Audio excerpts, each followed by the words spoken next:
and suffer guaranteed result, I'd already be where I want to be. But real doesn't come from pain and suffer, it comes from consistency. Hello everyone and welcome back to my channel, and today we continue Weight Loss Without Violence series, and today I would like to talk about consistency versus no pain no gain mentality, and I would like to give my example and what works for me while I'm being on my weight loss journey / health journey. And as I did in the previous videos, I would like first of all to compare these two approaches, so-called harsh approach and so-called soft approach, or more gentle approach. So again, let's start first of all with the harsh approach. No pain, no gain mentality. And actually we were taught that transformation cannot come without suffer. Like if you want to lose weight, you actually need to suffer. You need to cut dramatically your calories. You should feel hungry. You should not listen to your body. You should fight practically your body, not follow its signals. If you want to be more active, you need to force yourself into physical activity. If you do not have sore muscles or you're not like that tired after you work out, it means you didn't work hard enough. So practically this transformation is not happening. For me personally, it was this kind of mentality that I need to earn my food. Like before I can eat something, I need to do this and this and this. And if I ate already too much, I need to punish myself and do some kind of workout or start having a new fasting or kind of starving for the next day in order to compensate of what I've eaten. And also for me, big thing was the rest, because I practically didn't allow myself to rest, because for me doing nothing, having a rest was equally to being lazy. And in case I did something like this, I was constantly blaming myself in my head. And it's actually still happening. It's so hard to stop those voices. And the only reason where I actually allowed myself to rest is actually when I was eating. And that was the reason why I was eating so much and while I was using and still using food as a coping mechanism. Because for me, it's like socially acceptable way just to give myself rest. While I'm eating, nobody is dealing with me. While I'm eating, I'm allowed to do nothing. I'm allowed not to think about anything, because this is the time where I'm eating. And because I set so high and unrealistic goals, and I was push myself into that, and I was overthinking, so all this stress was pushing me actually to use food as something that was soothing me, as something that was stopping all those voices in my head, at least for a while. But actually pain and suffer doesn't build new habits, and you're not gonna be a new person because of it, because it works in an opposite way. So when you have pain, when you suffer, it creates stress. Stress means high level of cortisol. High level of cortisol means procrastination and feeling a lot of burnout. And burnout and procrastination is actually means not being consistent. And if you are not consistent with your habits, you are not building those habits. So practically, the more pain and suffer you create around your habits, the less chances there are that you're gonna reach those habits. So I was quitting not because I was lazy, I was quitting because my plan was not consistent. And now let's compare it to kind of more gentle approach. And gentle practically means soft, slow, not dramatic. It's practically something that is boring, but at the same time it is something that works. And the way I see it, the way it works for me, it's like allowing myself to be imperfect, allowing to have more consistent moment over the perfect moments. And actually I'm trying to avoid perfectionism now at all costs, because I see it like some kind of enemy to my goals and enemy to the person I would like to become in the near future. It also means doing it less, doing all those habits, building all those habits, doing all those actions I want to do less, but be more consistent with them. It also means a lot of repetition, a lot of doing same again and again, because actually this is how you're changing. You're changing by repetition. And practically allowing myself to be good enough over perfect. And this is actually the harsh truth that sometimes we need to accept. We all are getting so excited when we hear about some magic diets, about some magic workouts that can make us feel better, make us look different in a short period of time. And we somehow trying to avoid those working models that works practically for everybody, that everybody can be successful with, but they are not so interesting, they are not so exciting, they are boring, but they work.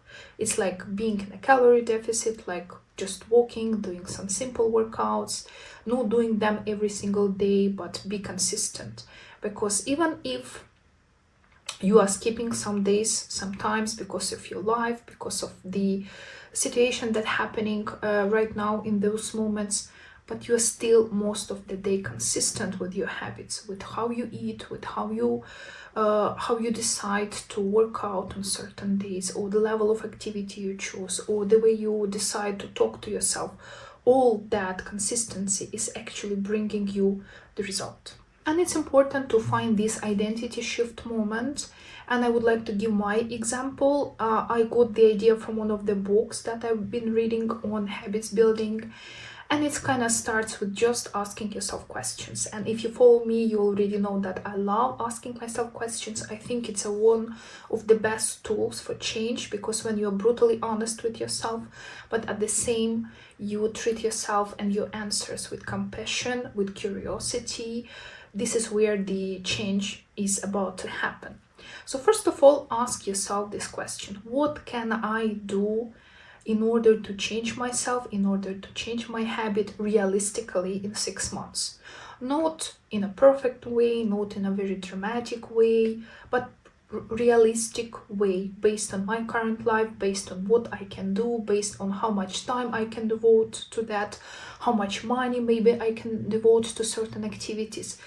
A very realistic plan for me, and it can start as low as it possibly can be. That's okay, because you can always adjust it, you can always add something or exclude something if it feels too hard. So regular checkups and updates and adjustment, it's also a very important part of that. But overall, like, what is a realistic habit that you can perform every day or almost every day for the next 6 months? It can be like 30 minutes walk, it can be having a one homemade meal at home, it can be doing like 5 minutes meditation every single day. It's like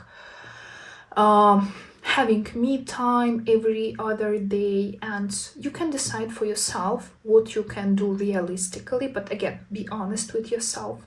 And once you decide with those habits, with those activities that you want to do for the next 6 months, just kind of stick to them. And I also would like to share with you a couple of practical tools that helped me a lot when I was in this kind of mental transformation shift, in this transformation mode. And they still help me because I'm still in the process of building these new habits. So obviously the first one is consistency beats perfection. And here I especially would like to talk about this so-called 2-minute rule. I have already a couple of separate videos about this topic already, so I will not give too much details, but kind of overall the idea is it's always the hardest part to start, to make that first step. So let's say you decided to walk every day for 30 minutes, but today you woke up, or maybe today you feel more tired, you feel just lazy a little bit, and you don't feel like going outside and walking. That's okay.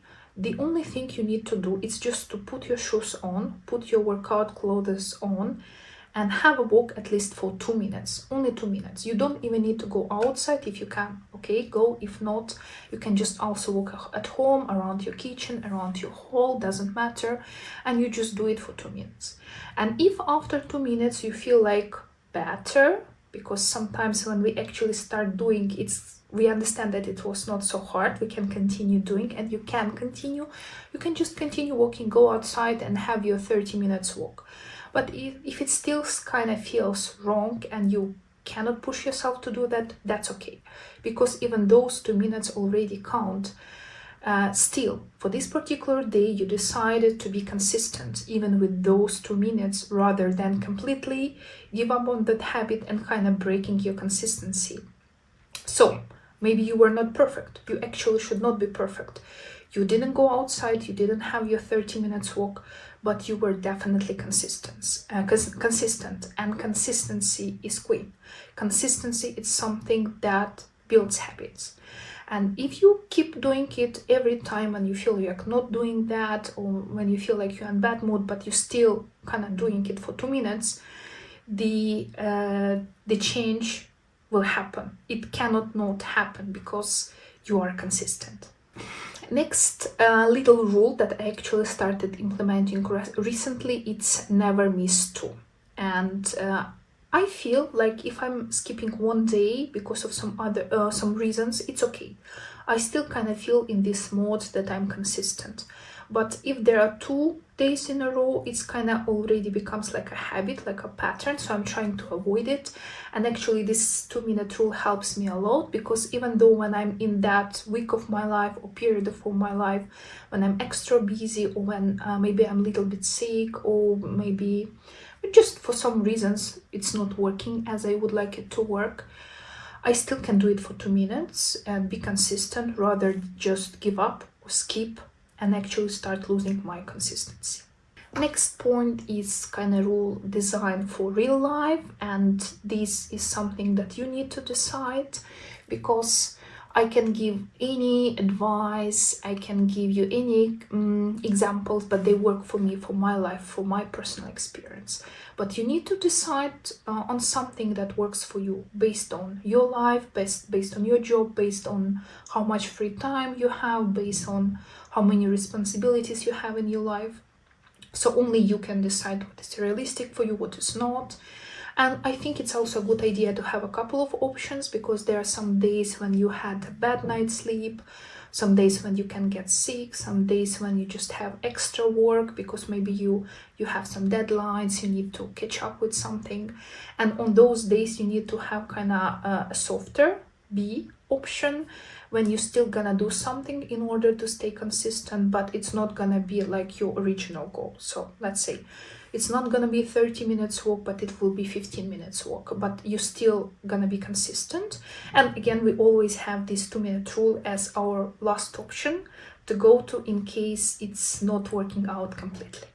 Next thing is about tracking consistency, but not the result. And I think it really works well for me. And before, when I was trying to lose weight, I was always kind of planning myself some little gifts in order to motivate me. Some kind of like, if I lose 2 kilos, I will do this. If I lose 5 kilos, I will buy myself a new perfume. If I lose 10 kilos, I will go on vacation, something like this. So I was planning, and especially in the last time I decided to lose weight, I even did a small kind of reward for each kilo that I'm gonna use. And it works for me. It's not a triggering thing for me, but I understood also that I want to reward myself also for my consistency. So now I'm also kind of doing myself some little gifts, some little rewards at the end of each month. And those rewards are not based on the results. They are not based if I was able to lose certain amount of weight or not. They only based on my consistency in terms of my habits. If I could do at least one homemade meal per day, if I could do every single day walking, if I can do my meditation, if I can do my kind of self-love psychological exercises that I'm doing recently, my anchoring exercises every single morning. So in case I'm consistent, and again, I'm not talking about 100%, perfectionism, it's not my friend. I'm talking about most of the time. If for example a month has 30 days and I was successful more than 50% of those days, let's say for 16 days in a certain month, I was able to do that habit. It means this month is already successful, because there are most days when I was actually able to do that habit, perform that action, rather than I couldn't. So it means I already deserve that reward.